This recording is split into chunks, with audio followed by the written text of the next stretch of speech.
En la carta de hoy vas a conocer la historia de Rafael. Un hombre que llevaba 12 años de matrimonio, una empresa en crecimiento y la tranquilidad de pensar que su vida estaba firmemente construida. Su casa en Madrid era el reflejo de todo lo que había logrado, cada detalle elegido con cuidado, cada espacio lleno de planes para el futuro. Nada parecía fuera de lugar, hasta que una simple reforma en el baño cambió todo. 3 días después de terminar el trabajo, el plomero que había hecho la reparación lo llamó por la noche con la voz temblando. Le dijo algo que Rafael jamás olvidaría. Señor, encontré algo en su casa que usted debe ver antes que su esposa. Lo que aquel hombre había descubierto dentro de la pared no solo revelaría un secreto escondido en su propio hogar, también destaparía una traición que llevaba meses ocurriendo frente a sus ojos. Una traición tan calculada, tan silenciosa, que venía de la última persona que Rafael habría imaginado. Pero antes de continuar con esta historia, quiero invitarte a hacer algo muy importante. Si te gustan las historias que revelan verdades ocultas, giros inesperados y momentos que cambian la vida de una persona para siempre, suscríbete ahora al canal y activa la campana de notificaciones. Aquí, cada historia tiene algo que enseñarnos, porque a veces las mayores traiciones no vienen de los enemigos, sino de quienes se sientan a nuestra mesa. Y lo que Rafael descubriría esa noche, empezó con una simple llamada de un plomero. Me llamo Rafael Soler. Tengo 43 años, vivo en Madrid desde los 25, y durante casi 2 décadas creí que sabía distinguir con claridad a las personas que merecían mi confianza. Era una convicción construida despacio, con evidencias que yo mismo había seleccionado, sin darme cuenta de que elegimos las pruebas que confirman lo que ya queremos creer. Es uno de los errores más humanos que existen. También es uno de los más caros. Nací en Zaragoza, en un barrio de clase trabajadora donde los padres llegaban a casa con las manos sucias y los hijos aprendían desde pequeños que el dinero no se menciona en la mesa pero se siente en todo lo demás, en el grosor del abrigo en invierno, en si las zapatillas son de marca o de mercadillo, en si el bocadillo del recreo lleva jamón o solo pan con aceite. Mi padre era electricista. Mi madre trabajaba en una mercería 3 días a la semana y el resto del tiempo sostenía la casa con una eficiencia silenciosa que yo tardé muchos años en reconocer como lo que realmente era, inteligencia práctica aplicada a la supervivencia. Eran buenas personas. Personas de las que no dejan huella en la historia grande pero sostienen todo lo demás. Estudié Administración de Empresas en la Universidad de Zaragoza con una beca parcial y un trabajo de fin de semana repartiendo propaganda por los buzones del centro. No fue una juventud dramática ni particularmente dura, fue, simplemente, la de alguien que sabe que no puede permitirse equivocarse demasiado. Esa conciencia me hizo metódico, serio quizás en exceso, y bastante malo para el tipo de ligereza que hace que la gente te caiga bien a la primera.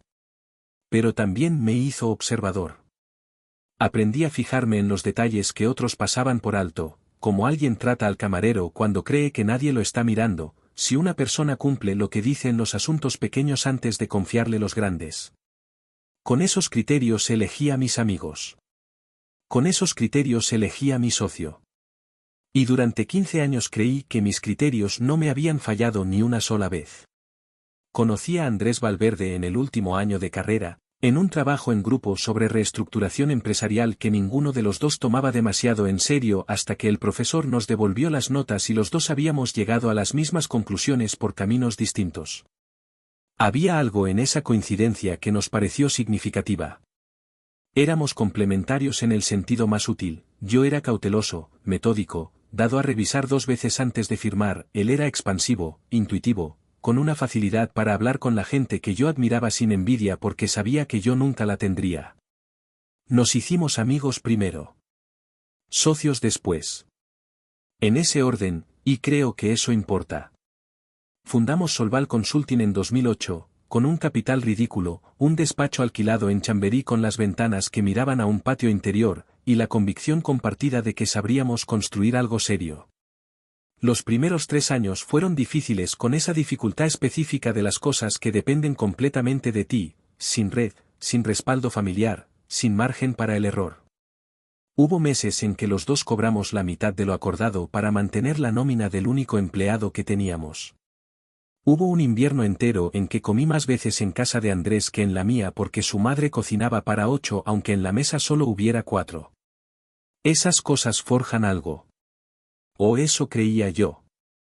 Para 2014 la empresa había crecido hasta un punto en que dejé de conocer el nombre de todos los que trabajaban en ella, y eso me producía una incomodidad que comentaba con Andrés en las cenas de los viernes. Él siempre me respondía con la misma lógica expansiva que tenía para todo, que el crecimiento era síntoma de salud, que la incomodidad era solo resistencia al cambio, que yo era demasiado controlador para mi propio bien. Y yo, que llevaba 15 años escuchando esa misma voz como contrapeso de la mía, le daba una parte de razón y seguía. Claudia lo conocía desde el principio. Lo consideraba, como yo, parte de la familia extendida que uno construye en la vida adulta cuando la familia de origen queda lejos. Había sido padrino de boda, en sentido informal, no hubo padrinos en nuestra ceremonia, fue una boda civil pequeña en el ayuntamiento de Chamartín, pero él estuvo en la primera fila y brindó con un discurso que hizo llorar a mi madre y reír a todos los demás. Esas imágenes están grabadas con una nitidez que me resulta difícil de sostener ahora que sé lo que sé. Porque las imágenes no cambian. Lo que cambia es lo que significan. La reforma del baño fue idea de Claudia desde el principio del año. No era un capricho, la instalación original del apartamento tenía más de 20 años y llevaba meses dando señales de cansancio, una tubería que goteaba en el interior de la pared, la presión del agua que fluctuaba sin explicación, el revestimiento que comenzaba a ceder en la junta del suelo. Era algo que había que hacer. Lo habíamos postergado 2 años por trabajo, por viajes, por esa inercia cómoda de quien vive en un problema lo suficientemente tolerable como para no resolverlo de inmediato. Marcos Redondo llegó un lunes de marzo recomendado por el portero del edificio, que llevaba décadas viviendo en el barrio y conocía a los oficios del sector con esa autoridad práctica que da la experiencia acumulada en un mismo lugar. Era un hombre de unos 50 años, de complexión mediana, con manos que parecían haber trabajado toda la vida y una forma de moverse por los espacios ajenos que yo solo puedo describir como respetuosa. No era un hombre que hablara por hablar. Hacía preguntas precisas, tomaba notas a mano en una libreta pequeña, y cuando Claudia le enseñó el azulejo que había elegido, lo miró un momento y le dijo, con una sencillez que no pretendía ser elogio sino simplemente verdad, que era una elección que iba a envejecer bien. Yo lo vi solo esa primera mañana, antes de irme al despacho. Nos dimos la mano en el pasillo y me produjo esa impresión que producen ciertas personas, la de alguien que ocupa exactamente el espacio que le corresponde, sin más ni menos. No volví a pensar en él hasta que sonó el teléfono 3 días después, pasadas las 11 de la noche, con esa voz que no era la misma que había oído en el pasillo. Y en ese momento, sin saberlo todavía, comenzó a deshacerse todo lo que yo creía que era sólido. Hay una forma particular de quietud que precede a las crisis verdaderas. No es paz. Es la ausencia de movimiento que se produce cuando el cuerpo ya ha recibido la señal pero la mente todavía se niega a procesarla. Como cuando uno toca algo muy frío y durante una fracción de segundo no siente nada, y luego el dolor llega de golpe y ya no para. Esa noche, después de colgar el teléfono con Marcos, me quedé sentado en el borde de la cama durante un tiempo que no supe medir. Claudia dormía a mi lado con esa respiración regular y profunda que tenía cuando estaba verdaderamente descansada, ajena a todo, y yo la miraba en la oscuridad con una sensación que tardé días en identificar con exactitud. No era desconfianza hacia ella.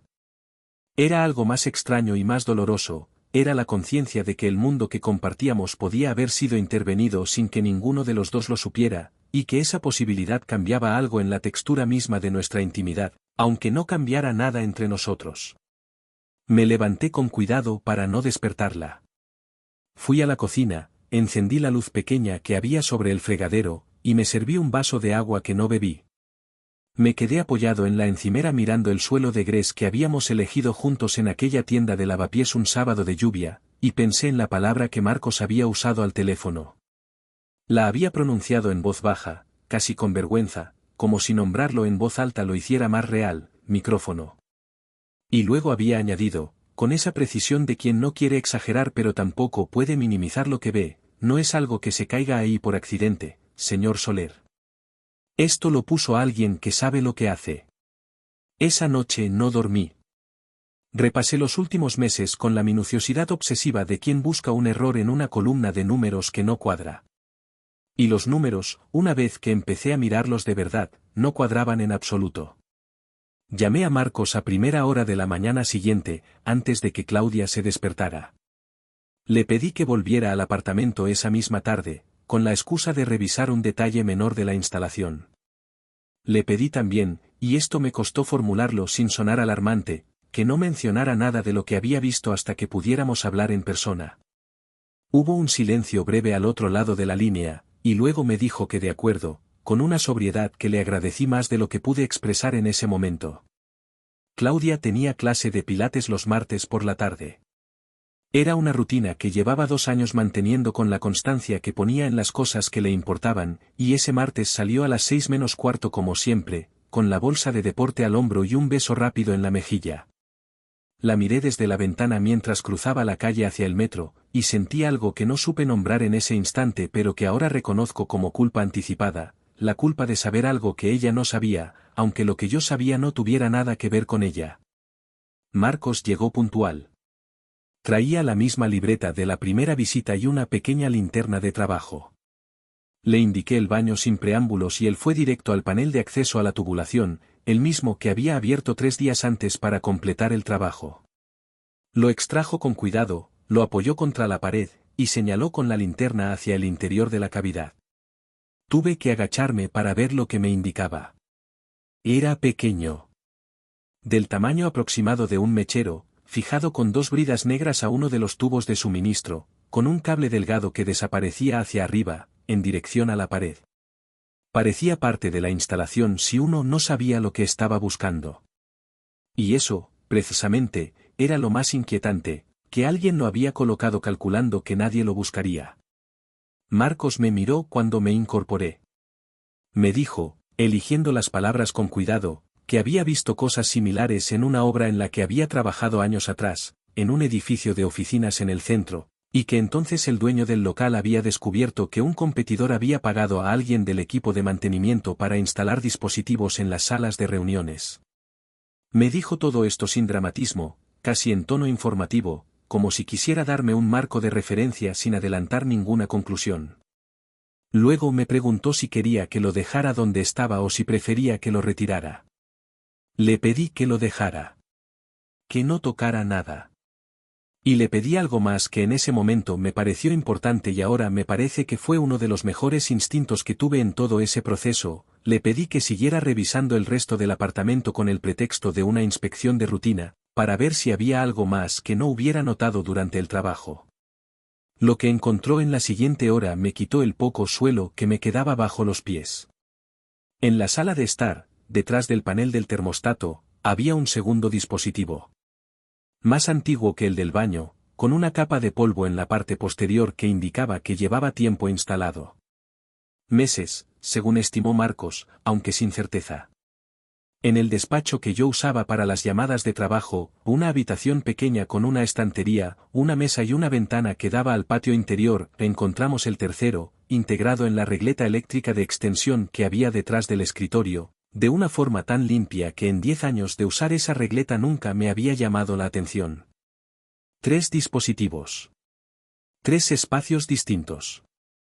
Los 3 conectados a la red eléctrica del apartamento, lo que significaba que no necesitaban batería, lo que significaba que llevaban funcionando de forma continua durante un tiempo que no podía precisar pero que, según el estado del más antiguo, podía ser de hasta 1 año o más. Me senté en la silla del despacho cuando Marcos terminó de mostrarme el tercero. Él permaneció de pie junto a la puerta, con la linterna apagada, y esperó. No dijo nada. Hay personas que saben cuando el silencio es lo único útil que pueden ofrecer, y Marcos era una de ellas.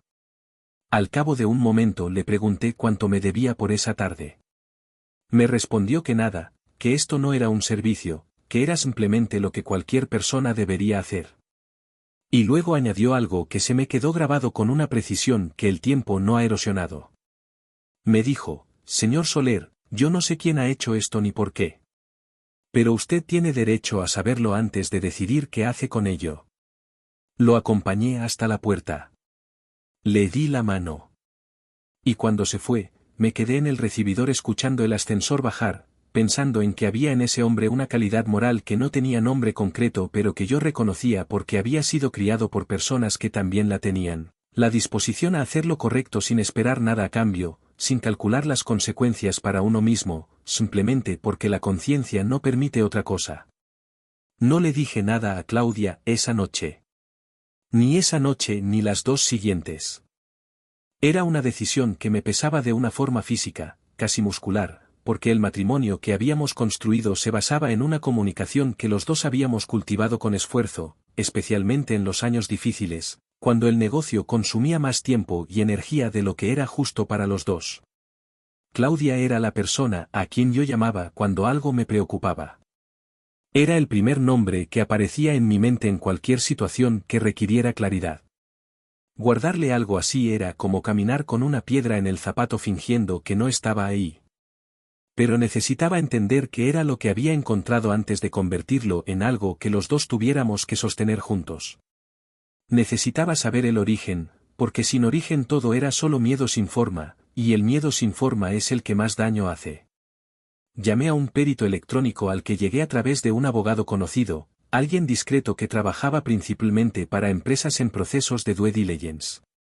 Le llevé los 3 dispositivos en una bolsa de papel de craft, como si fueran cualquier cosa, con la conciencia ridícula de que nadie me observaba pero sintiéndome igualmente expuesto.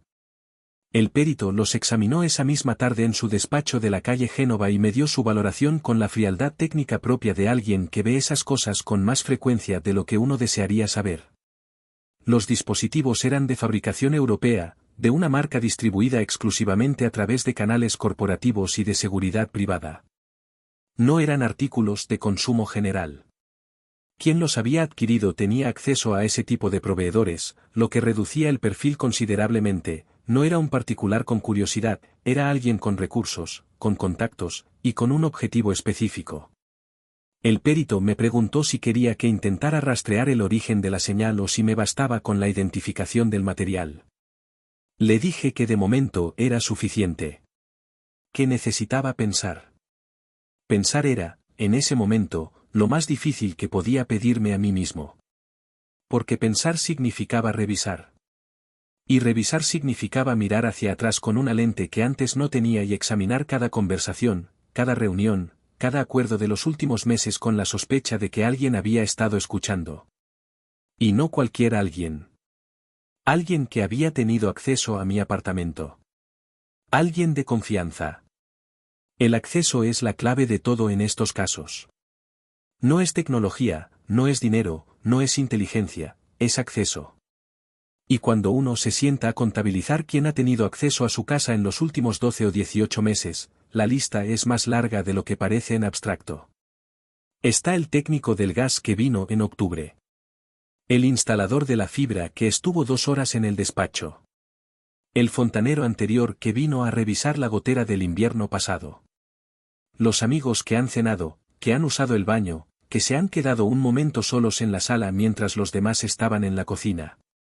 Fui descartando nombres con un método que no era científico sino intuitivo, que es decir que me equivoqué varias veces antes de acertar. El técnico del gas no había entrado al despacho. El instalador de la fibra no había tenido acceso al baño. El fontanero anterior no tenía el perfil económico para acceder a ese tipo de material. Fui reduciendo la lista con la lentitud de quien no quiere llegar al final porque ya intuye lo que va a encontrar ahí. Había una visita que no había incluido en el listado inicial porque no me había parecido relevante. La había descartado de forma automática, con esa automaticidad que producen los afectos largos. Andrés había pasado por casa a principios de febrero, pocas semanas antes de la reforma. Había venido a firmar documentos relacionados con la renovación de un contrato con un cliente importante. Había llegado a mediodía, Claudia le había hecho café, habían estado los 3 un rato en la sala hablando de cosas intrascendentes, unas vacaciones que Andrés estaba planeando, la reforma que Claudia quería hacer, el partido del sábado, y luego Claudia se había ido a hacer unas compras y nosotros habíamos pasado al despacho a firmar los documentos. Andrés había estado solo en la sala durante el tiempo que tardé en buscar los contratos en la estantería. 10 minutos. Quizás 15. Y en algún momento de esa misma visita, mientras Claudia no estaba, había entrado al baño. Lo recordé con esa clase de claridad tardía que resulta casi cruel, lo había visto cruzar el pasillo hacia el baño y no lo había pensado dos veces porque no había ninguna razón para pensarlo. Era Andrés. Era mi socio. Era la persona que había brindado en mi boda y que me había llamado al hospital cuando mi padre tuvo el infarto de 2016 y que sabía cómo me tomaba el café y a qué edad había aprendido a montar en bicicleta. Era la persona con quien había construido algo desde cero durante 15 años. Cuando esa memoria terminó de formarse, me quedé inmóvil frente a la pantalla del ordenador durante un tiempo que no supe medir. Afuera, Madrid seguía con su ruido normal de ciudad que no sabe ni le importa lo que ocurre en los interiores de sus apartamentos.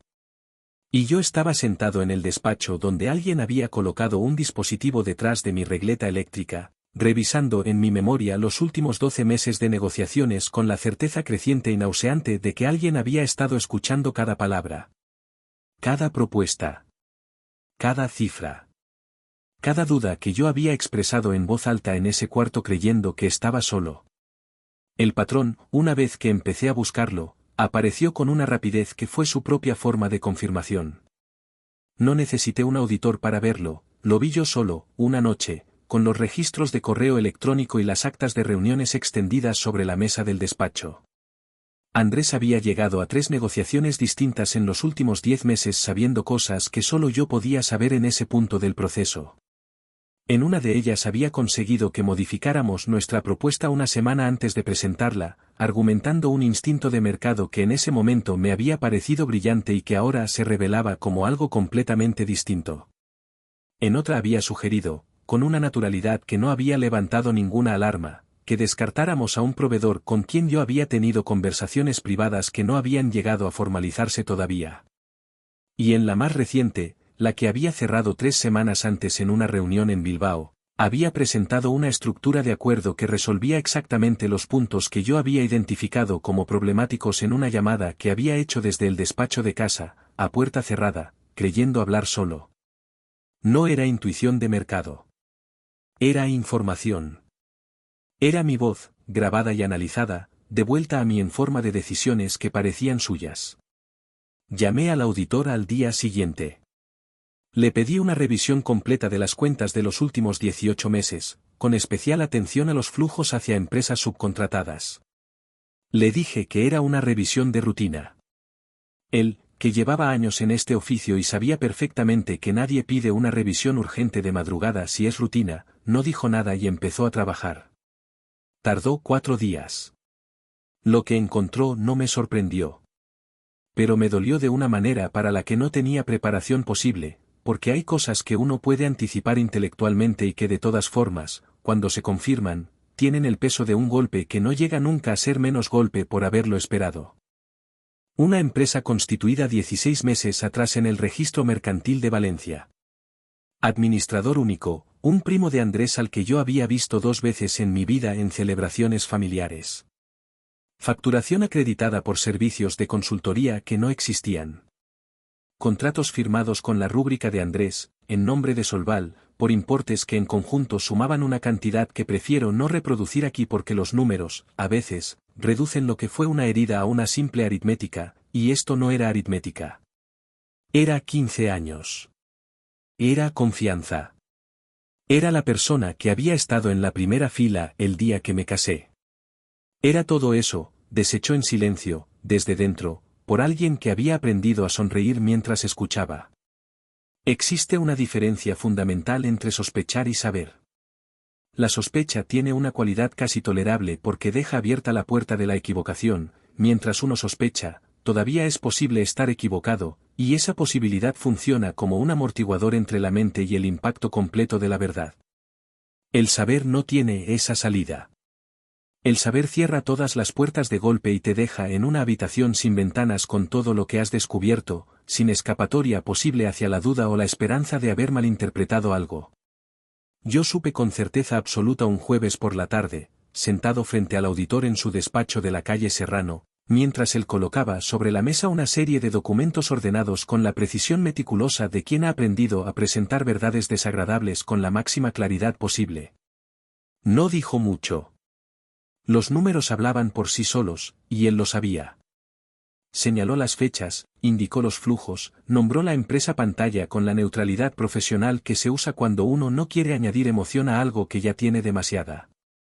Yo escuché.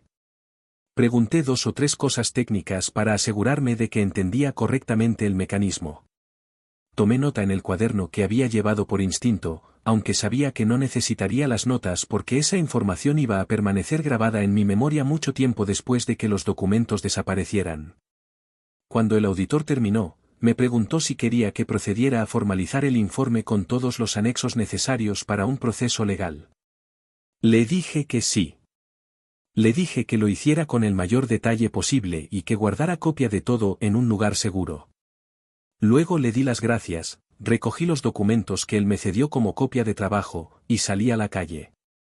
Era una tarde de abril con esa luz horizontal y limpia que tiene Madrid en primavera cuando el aire todavía no se ha espesado con el calor del verano. La gente pasaba por la acera con el paso apresurado del final de la jornada laboral, con auriculares, con el teléfono en la mano, con la mirada dirigida hacia adelante o hacia abajo, cada uno dentro de su propio mundo impermeable. Yo caminé durante casi una hora sin dirección precisa, cruzando calles de forma automática, sin pensar realmente a dónde iba, simplemente porque necesitaba mover el cuerpo mientras la mente intentaba organizar todo lo que sabía en algo que tuviera una forma manejable. No lo consiguió esa tarde. Ni esa noche. Tardé varios días en encontrar algo parecido al orden. Lo que me resultaba más difícil de procesar no era la traición en sí misma, aunque la traición era suficientemente dura. Lo más difícil era la revisión retroactiva de 15 años de historia compartida a la luz de lo que ahora sabía. Porque cuando descubres que alguien te ha engañado durante un tiempo prolongado, no solo pierdes la versión presente de esa persona, pierdes también todas las versiones anteriores, todos los momentos que creías auténticos y que ahora quedan contaminados por la pregunta de si lo fueron realmente o si en ese momento también había algo que tú no veías. Recordé una noche de 2012 en que Andrés y yo nos habíamos quedado en el despacho de Chamberí hasta pasada la medianoche cerrando un contrato que había sido crucial para la supervivencia de la empresa en ese momento. Habíamos pedido pizza, habíamos trabajado en silencio durante horas, y cuando por fin habíamos firmado y mandado el correo al cliente, él había sacado de su maletín una botella pequeña de whisky escocés que guardaba para ocasiones específicas y habíamos bebido 2 vasos cada uno en silencio, sentados en los sillones del despacho con las chaquetas colgadas en el respaldo. No habíamos dicho gran cosa. Habíamos estado simplemente presentes en ese momento compartido, con la satisfacción física de quien ha superado algo difícil junto a otro. ¿Había sido real ese momento? O incluso entonces había algo calculado en la cercanía, algo que yo había leído como afecto y que era simplemente la inversión a largo plazo de alguien que ya pensaba en términos que yo no había sido capaz de imaginar. No lo sé. Y esa incertidumbre, me di cuenta con el tiempo, era parte del daño. Quizás la parte más persistente. Claudia lo notó antes de que yo se lo dijera. Llevábamos casi una semana en ese estado de asimetría incómoda en que uno de los dos sabe algo que el otro no, y aunque yo creía estar manejando la situación con cierto control externo, ella me conocía con la profundidad de 12 años de convivencia cotidiana y sabía exactamente cuando algo me pesaba de una manera que yo no estaba compartiendo. Me lo dijo una noche después de cenar, mientras recogíamos la mesa en ese ritual doméstico que habíamos convertido sin pretenderlo en uno de los espacios donde hablábamos de las cosas importantes. Me miró con esa expresión directa que tenía cuando decidía no rodear las cosas, y me dijo con una voz que era tranquila pero no indiferente: Rafael, llevas días en otro sitio. No sé qué está pasando, pero está pasando algo, y prefiero saberlo a imaginármelo. Me senté. Le conté todo. Le conté lo de la llamada de Marcos, lo de los dispositivos, lo de la visita del perito, lo del auditor. Le conté el nombre de la empresa pantalla, la firma de Andrés, las cifras. Lo conté en orden, con calma, sin dramatismo, porque Claudia era una mujer que procesaba mejor la información cuando se le daba de forma ordenada y no en avalanchas emocionales. La vi escuchar con esa atención concentrada que ponía en las cosas que le importaban, sin interrumpirme, sin cambiar la expresión más allá de un leve endurecimiento en la mandíbula que yo reconocía como la señal de que estaba conteniendo algo. Cuando terminé, hubo un silencio largo. Luego me preguntó si yo estaba bien. No me preguntó por Andrés, no me preguntó por el dinero, no me preguntó qué íbamos a hacer. Me preguntó si yo estaba bien. Y eso, en ese momento, me deshizo más que todo lo demás junto, porque era exactamente la pregunta correcta y yo no sabía la respuesta. Le dije que no lo sabía todavía. Que necesitaba tiempo para entenderlo. Ella asintió. Y luego dijo algo que he pensado muchas veces desde entonces, en ese tono suyo que no buscaba consolar sino simplemente nombrar lo que era verdad: el problema no eres tú. Nunca fuiste tú. El problema es que él decidió que la amistad era un instrumento, y eso no dice nada de ti ni de lo que construisteis juntos en los años en que era real. No supe si era real en algún momento. Pero lo que ella dijo me ayudó a seguir funcionando durante los días siguientes, que fue exactamente lo que necesitaba. Tomé 3 decisiones en el orden en que las tomé, y el orden importaba. La primera fue contratar a un abogado especializado en derecho mercantil y societario, alguien que no tuviera ninguna conexión previa con Andrés ni con nadie de su entorno. Me lo recomendó el mismo abogado que me había conectado con el perito electrónico, y resultó ser una mujer de unos 50 años, con despacho en el barrio de Salamanca, que escuchó el resumen del caso durante 40 minutos sin tomar notas y al final me dijo, con una precisión que me pareció tranquilizadora: tiene usted un caso sólido si la documentación está en orden. Lo que necesitamos es hacerlo bien, no rápido. Hacer las cosas bien y no rápido era exactamente el tipo de consejo que yo necesitaba escuchar, porque mi impulso natural en ese momento era la urgencia, el movimiento inmediato, la necesidad de que algo ocurriera ya para aliviar la presión que llevaba días acumulándose. La abogada me devolvió a la paciencia con una firmeza que le agradecí, y empezamos a trabajar. La segunda decisión fue más difícil y la tomé solo, sin consultarla con Claudia ni con la abogada, porque era de naturaleza personal antes que legal. Decidí no confrontar a Andrés hasta que la posición legal estuviera completamente consolidada. Esto significaba seguir viéndolo con normalidad, seguir respondiendo sus mensajes, seguir apareciendo en las reuniones de la empresa como si nada hubiera cambiado, mientras por debajo construíamos el caso con una meticulosidad que él no podía sospechar. Era una de las cosas más duras que he hecho en mi vida. No por el esfuerzo de actuar, sino porque cada vez que lo veía, cada vez que me sonreía con esa familiaridad construida durante 15 años, me preguntaba cuántas veces había ocurrido eso mismo antes, yo creyendo que compartíamos algo, y él calculando lo que podía extraer de ello. Hubo una reunión de socios a mediados de abril, una semana después de que el auditor me presentara su informe, en que tuvimos que revisar juntos los números del primer trimestre. Andrés llegó puntual, con el traje azul marino que usaba para las reuniones importantes, con esa energía expansiva que siempre había llenado los espacios. Hablamos durante 2 horas. Revisamos cifras, discutimos proyecciones, acordamos estrategias para el segundo trimestre. Él hizo 2 bromas que en otro momento me habrían hecho reír. Yo respondí con la cordialidad justa que requería la situación y mantuve el foco en los documentos. Cuando se fue, me quedé en la sala de reuniones vacía durante un rato. No sentí nada en particular. Y esa ausencia de sentimiento me pareció, en sí misma, una forma de respuesta. El afecto no se va de golpe cuando descubres una traición. Se va poco a poco, en cada uno de esos momentos de contacto posteriores en que buscas algo que ya no está ahí y compruebas que efectivamente no está. La tercera decisión fue llamar a Marcos. No tenía obligación legal ni práctica de mantenerlo informado. El papel de Marcos en todo esto había terminado la noche en que me llamó con la voz trémula para decirme lo que había encontrado. Podría haberlo dejado ahí, en ese instante congelado de quien hace lo correcto y sigue con su vida sin saber en qué desemboca lo que puso en movimiento. Pero había algo en esa idea que me resultaba incompleta, casi injusta.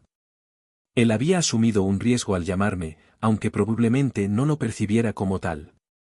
Había decidido que la conciencia era más importante que la comodidad de no involucrarse, y esa decisión merecía, al menos, que alguien cerrara el círculo. Lo llamé un miércoles por la mañana. Me respondió con esa voz suya, directa y sin ornamentos, preguntando en qué podía ayudar.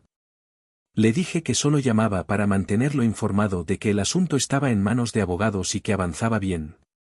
Que lo que él había encontrado había resultado ser parte de algo más grande que lo que cualquiera de los dos había imaginado esa noche. Hubo un silencio breve, y luego me dijo algo que no esperaba. Me dijo que había estado pensando en aquello y que le alegraba que yo hubiera actuado, porque a veces la gente descubre algo así y decide no moverse por miedo o por comodidad, y entonces el esfuerzo de quien lo señala queda en nada. Le pregunté por qué había decidido llamarme aquella noche en lugar de simplemente no decir nada. Era una pregunta personal, quizás demasiado directa, pero sentí que podía hacérsela.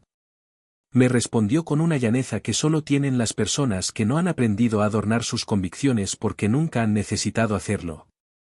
Me dijo: Señor Soler, yo entro en las casas de la gente para arreglar lo que está roto.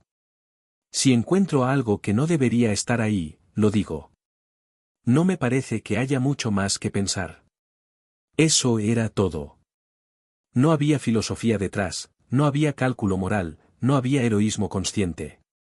Era simplemente la aplicación directa de un principio elemental: si ves algo que no debería estar ahí, lo dices.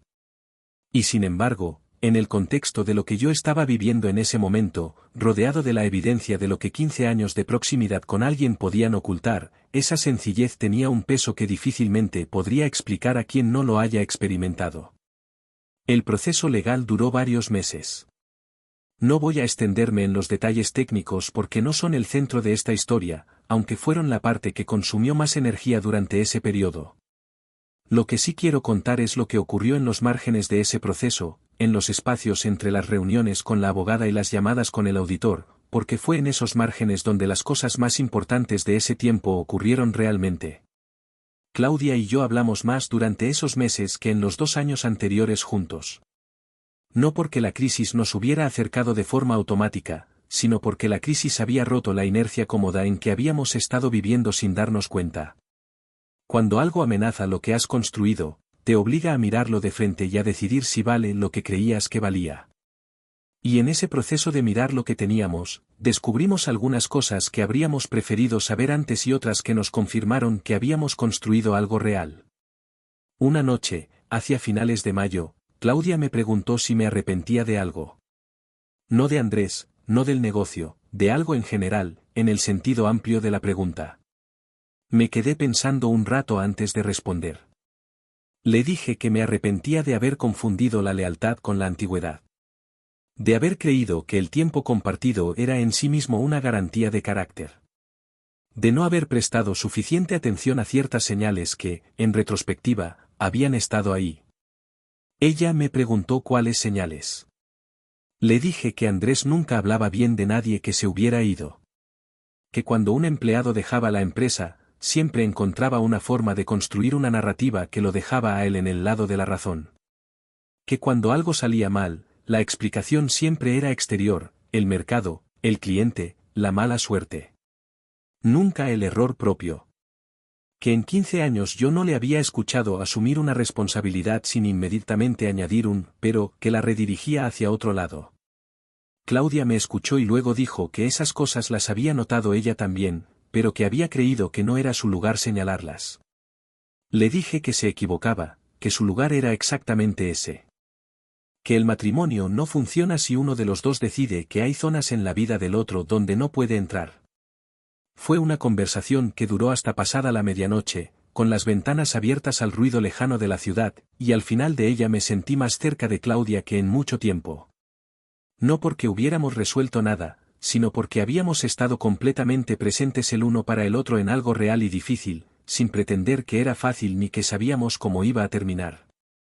Hay formas de cercanía que solo son posibles dentro de la dificultad. No las elegiría, pero tampoco las cambiaría. A finales de junio, la abogada me comunicó que el caso estaba listo para presentarse formalmente. Que la documentación era suficientemente sólida como para iniciar el procedimiento con garantías reales.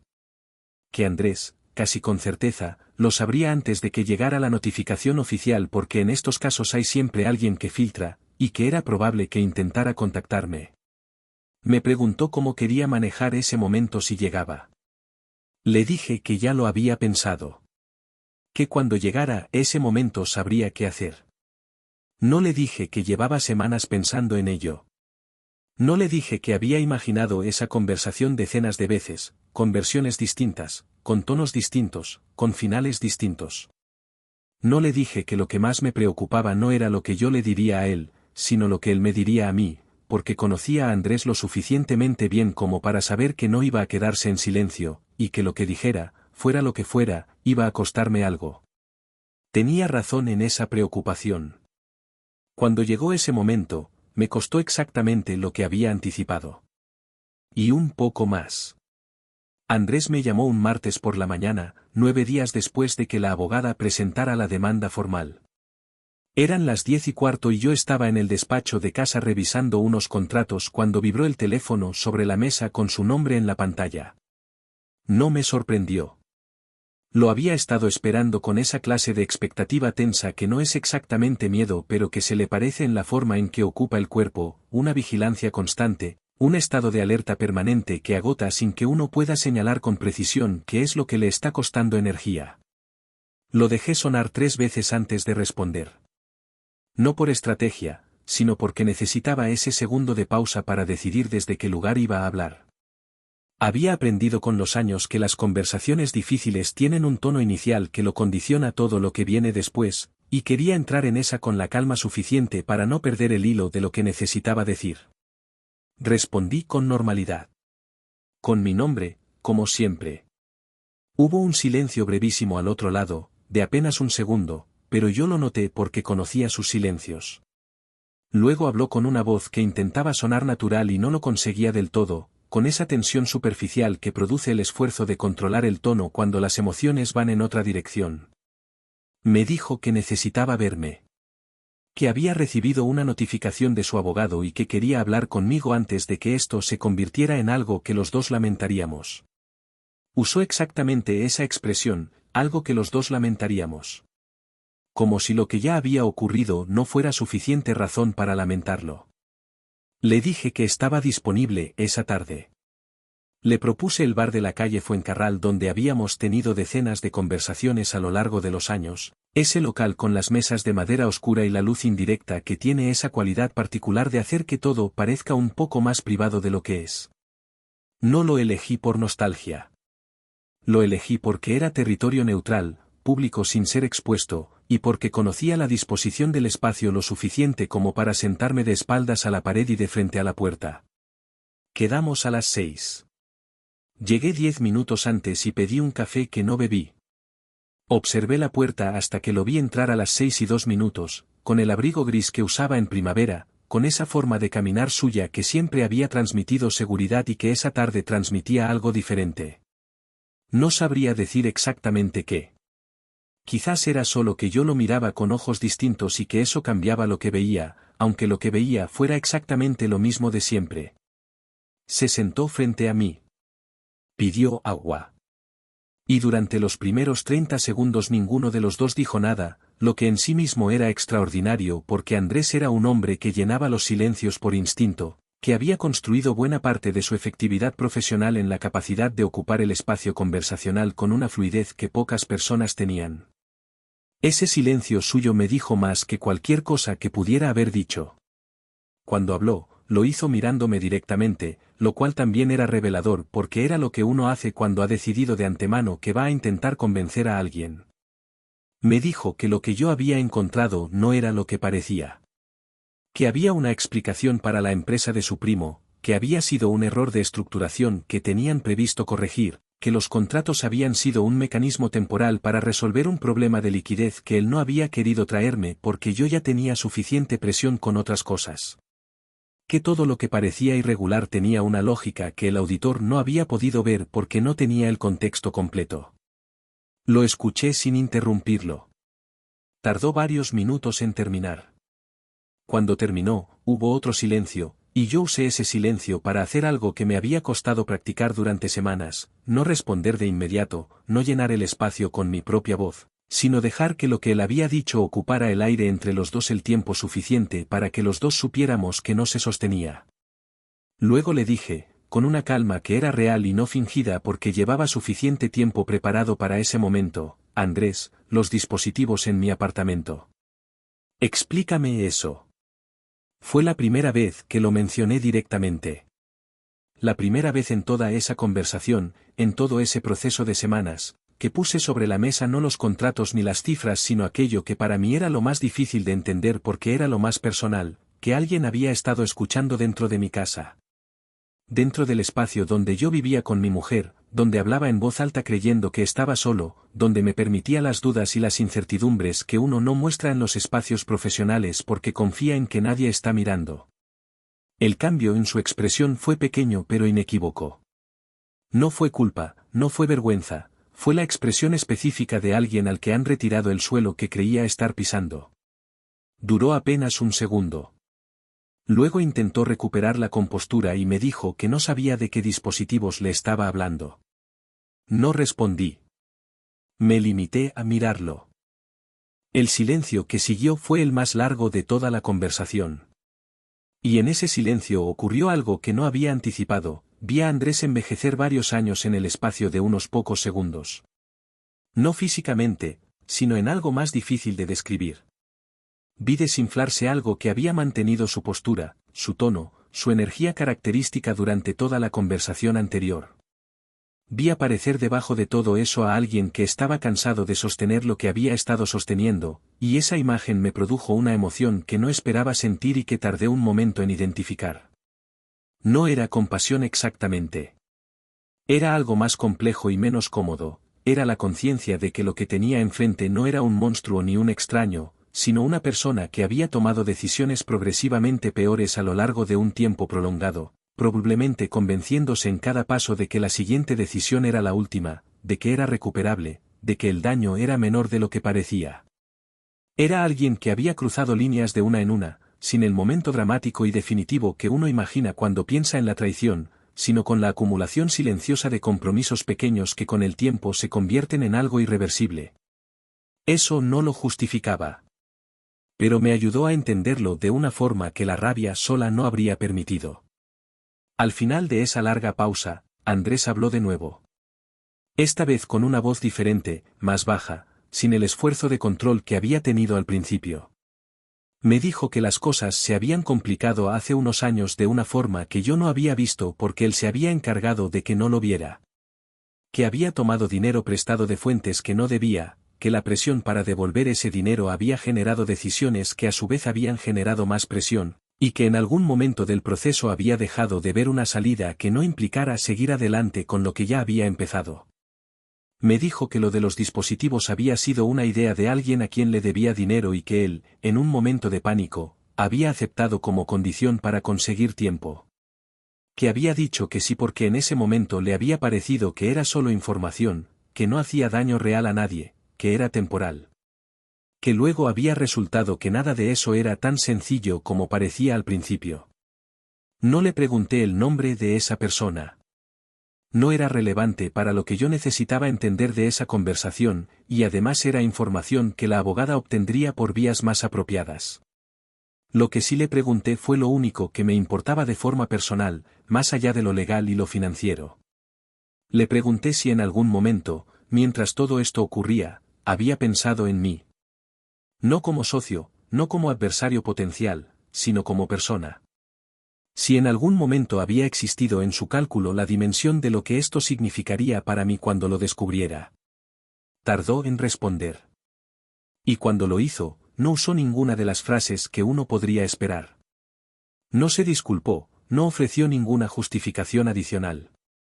Me dijo, con una honestidad que quizás fue lo único completamente genuino de toda esa tarde, sí. Muchas veces. Y lo aparté cada vez porque si me quedaba con eso no podía seguir. Es una respuesta que he pensado muchas veces desde entonces. No porque me haya consolado, sino porque me parece que contiene algo verdadero sobre cómo funciona el engaño sostenido, no es que quien engaña sea incapaz de ver el daño que causa. Es que ha aprendido a apartar esa visión de forma sistemática porque mirarla directamente haría imposible continuar. Y una vez que uno aprende ese mecanismo, lo aplica con una eficiencia que crece con la práctica. Nos separamos esa tarde sin resolución emocional, que es la única forma honesta de describir cómo terminó. No hubo escena, no hubo gritos, no hubo nada que en una película funcionaría como el clímax de ese encuentro. Hubo dos personas que se conocían desde hacía 15 años sentadas frente a frente en un bar de Fuencarral con el peso de todo lo que sabían entre ellas, y luego una de ellas se levantó, se puso el abrigo, y se fue hacia la puerta sin volverse. Yo me quedé en la mesa hasta que el camarero vino a preguntar si quería algo más. Pedí otro café, esta vez me lo bebí, y miré por la ventana a la calle con su movimiento habitual de tarde de martes en Madrid, la gente saliendo de las tiendas, los niños con las mochilas al salir de las academias, los bares comenzando a llenarse con el ruido particular del final de la jornada. Todo exactamente igual que siempre. Todo completamente ajeno a lo que acababa de ocurrir en esa mesa.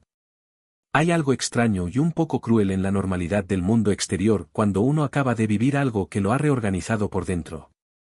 La ciudad no se detiene, la luz no cambia, la gente no se gira a mirarte.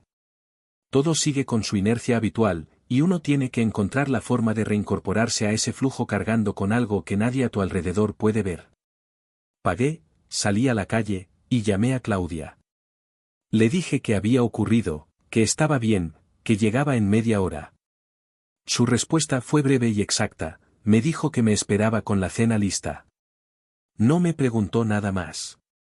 Sabía que ya hablaríamos cuando estuviera en casa, y que de momento lo más útil que podía ofrecerme era eso, una cena, una puerta abierta, y la certeza de que había alguien esperando. Los meses siguientes fueron, en muchos sentidos, los más difíciles de todo el proceso. No por los trámites legales, que avanzaban con la lentitud sistemática pero predecible que tiene la justicia cuando los expedientes están bien construidos, sino por la tarea más silenciosa y más exigente de reorganizar la empresa sin Andrés, y reorganizarme yo mismo sin la imagen que había tenido de él durante 15 años. Lo primero fue más manejable de lo que había anticipado. Hubo que comunicar la situación a los empleados con la mayor discreción posible, hubo que reasignar responsabilidades, hubo que tranquilizar a algunos clientes que habían tenido relación directa con Andrés y que necesitaban saber que la empresa seguía siendo sólida. Hice todas esas cosas con la ayuda de la abogada y de dos personas del equipo en quienes confiaba, y el resultado fue que la empresa no solo sobrevivió sino que en los meses siguientes encontró una estabilidad diferente, más austera quizás, pero más transparente. Lo segundo fue más lento y más irregular. Hay pérdidas que no tienen proceso claro de duelo porque no encajan en las categorías habituales. No era la pérdida de un familiar, no era el fin de un amor romántico, no era el fallecimiento de alguien. Era algo más difuso, la pérdida de una versión del pasado, la necesidad de revisar la historia de algo que yo había considerado uno de los pilares de mi vida adulta y aceptar que ese pilar tenía una grieta que yo no había sabido ver. Hablé de eso con Claudia muchas noches. También, eventualmente, con un psicólogo al que comencé a ver en septiembre, por recomendación de un médico que me dijo con más franqueza que tacto que el nivel de tensión sostenida que yo había acumulado en los últimos meses iba a necesitar algún tipo de procesamiento que fuera más allá de la voluntad. Tenía razón. Y aceptar esa recomendación fue, en sí misma, una decisión que me costó más de lo que debería haberme costado, porque fui criado en un entorno donde los problemas se resolvían solos si uno tenía suficiente disciplina y aguante. Tardé tiempo en entender que la disciplina y el aguante son herramientas útiles para muchas cosas pero no para todo, y que hay procesos que requieren un tipo de atención diferente, más lenta y más honesta, que no se puede sustituir con ninguna cantidad de trabajo o de esfuerzo voluntario. En noviembre, 5 meses después de presentar la demanda, la abogada me informó que Andrés había decidido no ir a juicio y que sus abogados habían iniciado negociaciones para un acuerdo extrajudicial. No me sorprendió. La solidez del expediente era tal que un juicio habría sido considerablemente más dañino para el que llegara a un acuerdo, y Andrés, con todas sus contradicciones, era suficientemente inteligente para saberlo. Las negociaciones duraron 6 semanas. No participé directamente en ellas, delegué completamente en la abogada, con instrucciones claras sobre los términos que eran aceptables y los que no. Fue una decisión consciente de mantener distancia emocional de ese proceso porque sabía que si estaba presente en cada conversación el riesgo de que la rabia contaminara el juicio era demasiado alto, y yo quería que el resultado fuera justo, no que fuera una expresión de mi estado emocional en ese momento. El acuerdo se firmó en diciembre. No reproduciré los términos porque algunos son confidenciales y otros simplemente no son relevantes para lo que esta historia quiere contar. Lo que sí puedo decir es que fue un acuerdo que reconocía el daño, establecía una reparación y cerraba la relación societaria de forma definitiva. No era perfecto. Los acuerdos raramente lo son.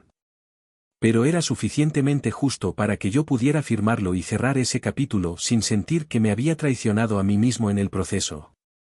La noche que firmé, Claudia abrió una botella de vino que había guardado para una ocasión que todavía no sabíamos cuál iba a ser. Brindamos en la cocina, sin ceremonia, en silencio casi. No había mucho que decir que las dos copas no dijeran ya. Y en ese silencio compartido, que era completamente distinto al silencio tenso de los meses anteriores, sentí algo que tardé un momento en reconocer porque hacía tiempo que no lo había sentido con esa claridad. Alivio. Simple y concreto. No felicidad, no triunfo, no satisfacción. Solo el alivio específico de quien ha cargado algo pesado durante mucho tiempo y finalmente puede apoyarlo en el suelo. Había una cosa pendiente que no era legal ni financiera ni emocional en el sentido que había ocupado los meses anteriores. Era algo más pequeño en apariencia pero que yo sentía que tenía que hacer antes de poder decir que ese periodo había cerrado completamente. Llamé a Marcos en enero. Le pregunté si podía invitarlo a tomar un café. Hubo una pausa breve, como si la propuesta lo hubiera tomado por sorpresa, y luego dijo que sí, que por qué no. Quedamos un viernes por la mañana en una cafetería de Chamberí, cerca de donde él tenía varios trabajos esa semana. Llegó con la ropa de trabajo todavía puesta, se disculpó por eso, y yo le dije que no había nada de qué disculparse. Pedimos los dos café con leche y nos sentamos en la mesa del fondo. Le conté el resultado. No los detalles técnicos ni las cifras, sino lo esencial, que lo que él había encontrado había resultado ser la punta visible de algo más profundo, que ese algo se había resuelto, y que la empresa seguía adelante. Le dije que sin su llamada de aquella noche probablemente todo habría continuado durante mucho más tiempo, con un daño proporcionalmente mayor, y que eso era algo que yo no podía dejar sin reconocer. Marcos me escuchó con esa atención tranquila que le era característica. Cuando terminé, removió el café despacio y me dijo que se alegraba de que hubiera salido bien. No añadió nada sobre su propio papel, no señaló lo que había hecho ni lo reivindicó de ninguna forma. Simplemente se alegró de que hubiera salido bien, como si eso fuera suficiente, como si eso fuera todo lo que había necesitado saber. Le pregunté si podía hacerle una pregunta personal. Dijo que sí. Le pregunté si había tenido alguna duda aquella noche antes de llamarme. Si había considerado la posibilidad de no involucrarse. Pensó un momento. Luego me dijo con esa sencillez suya que no pretendía ser filosofía sino simplemente descripción de lo que había ocurrido, un momento sí. Pensé que a lo mejor usted prefería no saber. Que a veces la gente prefiere no saber. Pero luego pensé que eso no era mi decisión. Que mi decisión era si decírselo o no, y la de usted era qué hacer con ello. Esa distinción, tan clara y tan limpia, me pareció una de las cosas más inteligentes que había escuchado en todo ese proceso. No en el sentido de la inteligencia académica o estratégica, sino en el sentido de la inteligencia moral, la capacidad de entender exactamente hasta dónde llega la responsabilidad propia y dónde empieza la del otro, sin invadir ni abandonar. Terminamos el café hablando de otras cosas.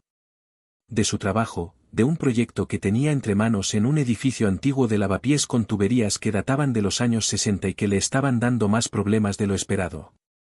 Hablamos con la comodidad un poco sorprendente de dos personas que no tienen mucho en común pero que comparten algo que no tiene nombre exacto y que hace que la conversación fluya sin esfuerzo. Cuando nos levantamos para irnos, le ofrecí mi mano.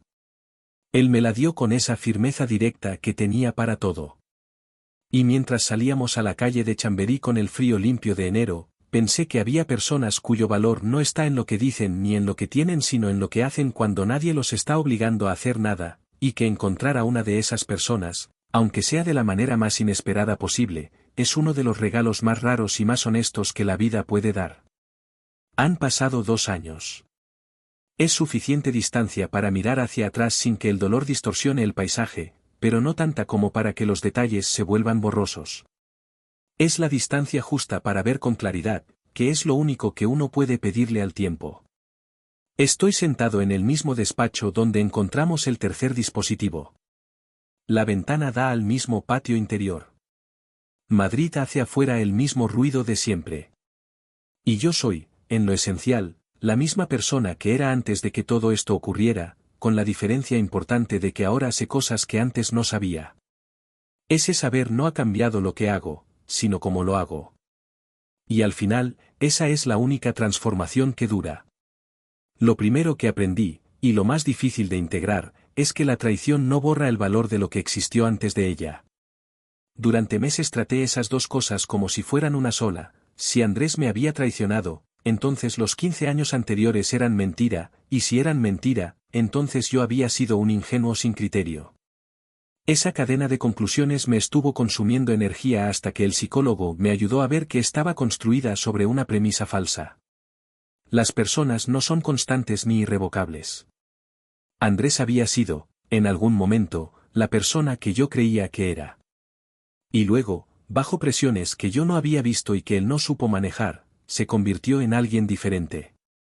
Esas dos versiones podían coexistir sin que una anulara a la otra. Aceptar eso no era absolver nada. Era simplemente ver la realidad completa en lugar de la versión simplificada que resulta más cómoda para la rabia. Claudia y yo hemos hablado poco de aquello en el último año. No porque sea un tema prohibido, sino porque ya no necesita más conversación.